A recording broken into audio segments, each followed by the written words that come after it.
अगर इंसान टाइम से पहले चला जाए तो क्या होता है? रिग्रेट के अलावा कुछ भी नहीं बचता। कल परसों क्या हुआ, हमारी रिलेशन में ही एक आंटी थी, उनकी डेथ हो गई।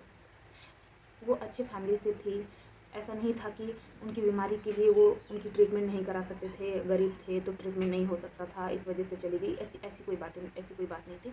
बट उन्होंने खुद पे कभी ध्यान ही नहीं दिया, घर बच्चे जिम्मेदारी बस यही किया उन्होंने। अपने ऊपर अपने छोटे छोटे जो प्रॉब्लम्स थी, अपने बॉडी का जो हेल्थ था, उस पर उन्होंने ध्यान नहीं दिया। और उनको वो चीज़ बढ़ते बढ़ते इतना बढ़ गया कि उनको कैंसर हो गया और वो स्टेज 4 पे पहुंच गई और उनकी डेथ हो गई। उनके घर वाले कहते हैं कि उनको दर्द होता था, हम कहते भी थे उनसे कि चलो डॉक्टर के पास लेके जाए, अरे नहीं कोई बात नहीं, ठीक हो जाएगा, थोड़ा सा दर्द हो रहा है। और सडनली अचानक एक दिन इतना ज़्यादा दर्द उठा कि उनको डॉक्टर के पास ले जाया गया। डॉक्टर ने कह दिया कि इनका जो कैंसर है वो स्टेज 4 पे चला गया है, आप ज़्यादा से ज़्यादा 6 मंथ इनको रख सकते हैं, इससे ज़्यादा आप इनको नहीं रख सकते। और आप मानेंगे नहीं, वो 6 मंथ भी नहीं रही, 4 मंथ में ही उनका डेथ हो गया। कल मेरे साथ क्या हुआ कि मुझे सडनली पेट में इतना ज़्यादा दर्द उठा कि मैं बर्दाश्त ही नहीं कर पाई, पूरा पटकाने लगी, रोने लगी, बहुत ज़्यादा, इतना ज़्यादा दर्द था कि इससे ज़्यादा दर्द मुझे कभी भी नहीं हुआ था। हुआ होगा तो मुझे याद नहीं, बट मेरे याद में ऐसा दर्द मुझे कभी नहीं हुआ था। ऐसा नहीं है कि मुझे दर्द नहीं होता, बट जब से बेबी हुआ है तब से पैरों में दर्द, कमर में दर्द, सर में दर्द, ये तो चलता ही रहता है, ऐसा नहीं चलता है, चलता ही रहता है।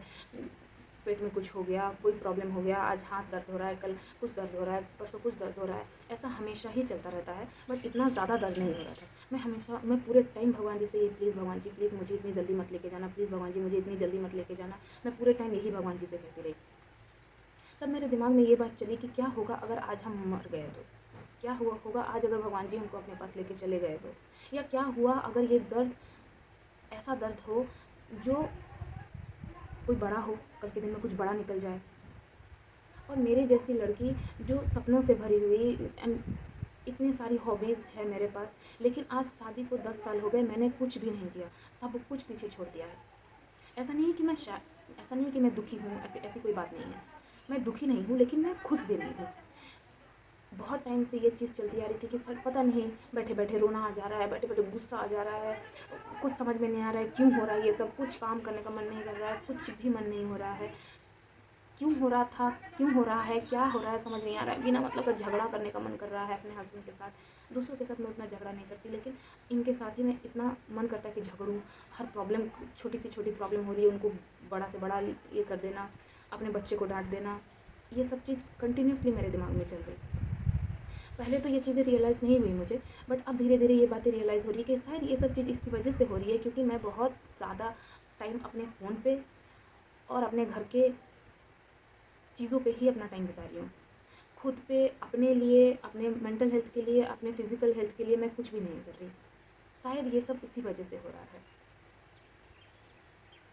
हमारे में ये इनबिल्ड होता है ये चीज़ कि हमें अपने बारे में नहीं सोचना है, हमें अपने बारे में सबसे लास्ट में सोचना है। पता नहीं ये औरतों के अंदर ये चीज़ कैसे आ जाती है, क्योंकि ये चीज़ सिर्फ मेरे साथ हो रही है ऐसा नहीं है। मेरी मदर, मेरी सासू माँ, मेरे अड़ोसी पड़ोसी, जितनी कोई को मैं ऑब्जर्व कर रही हूँ, देख रही हूँ, सबके साथ ये चीज़ हो रही है। वो लोग चिड़चिड़ी हो जा रही है, बिना मतलब का झगड़ा करने लगती है, गुस्सा आने लगता है, ये सब चीज़ सबके साथ हो रही है। और अगर लेकिन उनसे, उनके में और मेरे में डिफरेंस ये है कि उनको ये बात रियलाइज़ नहीं हो रही है, और ये चीज़ कल के दिन में और जैसे उनका टाइम बीत रहा है उनको ये चीज़ रियलाइज़ नहीं होगी और उनको रिग्रेट भी नहीं होगा, लेकिन मुझे बहुत ज़्यादा रिग्रेट होगा इस सब चीज़ का, बहुत बहुत बहुत ज़्यादा रिग्रेट होगा। और मैं 110% मैं आपको बोल सकती हूँ कि मैं आज से 10 साल के अंदर अगर मैंने अपने आप को नहीं सुधारा तो मैं पक्का डिप्रेशन में चली जाऊँगी, 110% मैं डिप्रेशन में चली जाऊँगी। इससे पहले कि सब कुछ ख़राब हो, मैं खुद को चेंज करना चाहती हूँ, अपने लाइफ को ट्रैक में लाना चाहती हूँ, अपने पैरों पे खड़ी होना चाहती हूँ, अपने सपनों पे, अपनी हॉबीज़ पे काम करना चाहती हूँ। ऐसा नहीं है कि मैं सब कुछ एक बार में ठीक कर दूँगी, और मुझे एक बार में ठीक करना भी नहीं है, बट मैं हर दिन थोड़ा थोड़ा, छोटे छोटे स्टेप्स ज़रूर लूँगी जिससे मैं अपने लाइफ को ट्रैक पे ला सकूँ। और मैं खुद को इस चीज़, और मैं पूरे टाइम डॉक्यूमेंट करूँगी खुद को, ताकि आज से 6 महीना, साल भर के बाद मैं खुद को देख सकूँ कि मैं कहाँ थी और क्या प्रोग्रेस आया है मेरे अंदर।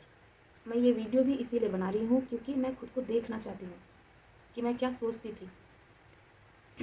मैं आपको या मैं ये चीज़ यूट्यूब में डाल रही हूँ, अपने अपनी जर्नी, अपने थॉट्स, ये सब चीज़ मैं शेयर करना चाहती हूँ कि शायद किसी को ये चीज़ समझ में आ जाए या मैं समझ में आ जाऊँ किसी को और कोई मेरा सपोर्ट करे। ऐसा ज़रूरी नहीं है कि मैं रोज़ ही कुछ ना कुछ करूँगी या रोज़ ही सिचुएशन मेरे हिसाब से होगी, बट मैं ट्राई करूँगी कि अगर 1-2 दिन छूट भी गया हो तो तीसरे दिन से मैं फिर से खुद को ट्रैक पे ले आऊँ। बट मैं छोड़ना नहीं चाहती, मैं कुछ करना चाहती हूँ।